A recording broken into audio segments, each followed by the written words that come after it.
شب چهارشنبه سوری آی بوته بوته بوته، ترس سیدلی پیزوری آی بوته بوته بوته. سلام آقا، نگاه به سن و سال بنده موشکاف نکنی، من پاش بیفته ختم روزگارم.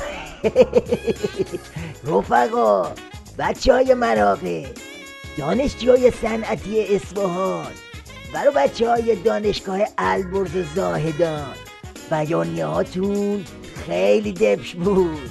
آقا، ما هم چهارشنبه سوری پایه ایم، اونم چه پایه ای. میخوایم ریش سیدلی رو اساسی دود بدیم. ولی فقیه جزقاله از همین حالا داره جلز و بلز میکنه، نالشو از حنجره جلبک بسته این مامود بشنوین. مراسم زشت چهارشنبه سوری رو هم در پیش داریم.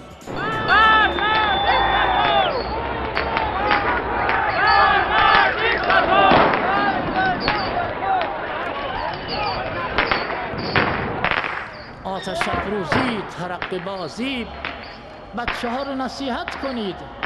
شما پدران و مادران اونها رو نصیحت کنید. بگویی آیا راضی هستی یکی بزنه چشم تو رو کور کنه؟ اگر راضی نیستی چشم دیگران رو کور نکن. اگر راضی نیستی تو رو کسی مجروح کند، با یک ترقه دیگری رو مجروح نکن، مردم رو توجیه کنید. زشت ریخت 6/4 تو و اون ولی فقیه دوزاریته.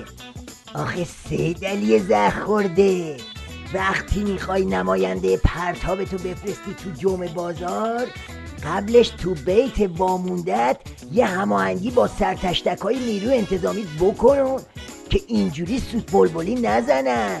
با توجه به رویکرد اجتماعی و محل محور پلیس به مراسم چهارشنبه آخر سال، برقراری نظم و امنیت این مراسم در جهت شادی و نشاط سالم مردم در روزهای پایانی سال مورد تأکید است.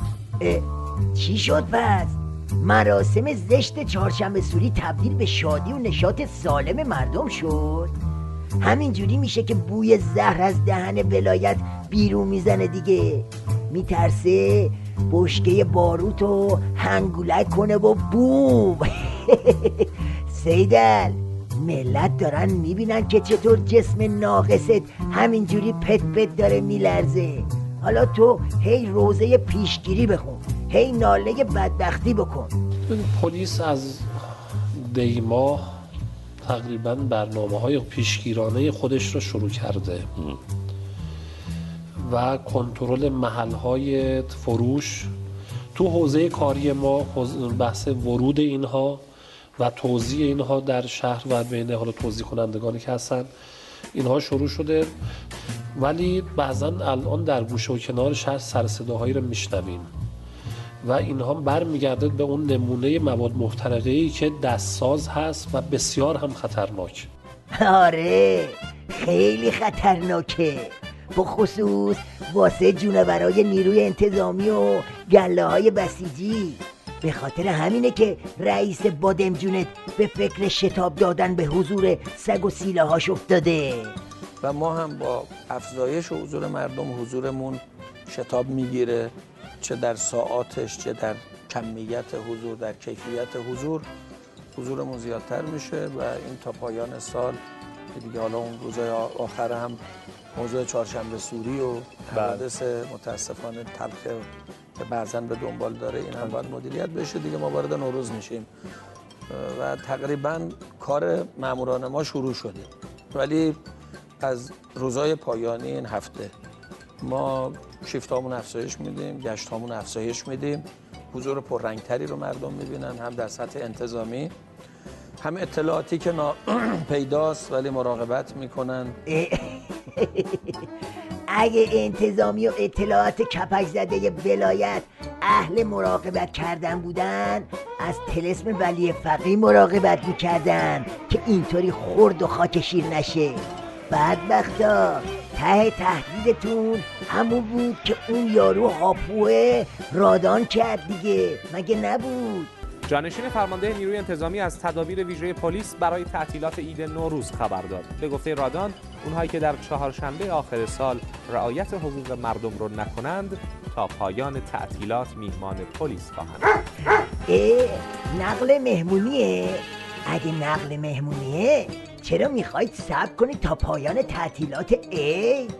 بابا شب چهارشنبه سوری با احمقی مقدم و باقی دار و دستتون دست جمعی مهمون بچه محلای ما باشید. یه مهمونی ویژه به صرف آتیش و مشت و لگد و خلاصه یه گوشمالی حسابی، مگه نه دخو جان؟ بالام وقتش است اما مپرانی، بالام حالی مدد اگر بدانی، بالام طلسم سیدعلی شکسته است، آقا گریه کنان تو بیت نشسته است. همه عالم دارن هی میزنن جفکنه پشتش، دم 16 حسن ببم باید بسیجیره کشتش. گفته بودم که میام تو بیتتان بزنمتان، جلو چشمای همه زیر لگد میبرمتان، دم جلوک رسیدم خوشکنن خوشان دیدمتان، جفتمش دستا بالا سیدعلی خیز کرد گباشه، کفشاش از زد زیر گلدوک صدا کرد مشتباشه، بالش پیش دادم و گذاشتمش کنز اتاق، سرش تو دادم و چپاندمش توی اجاق.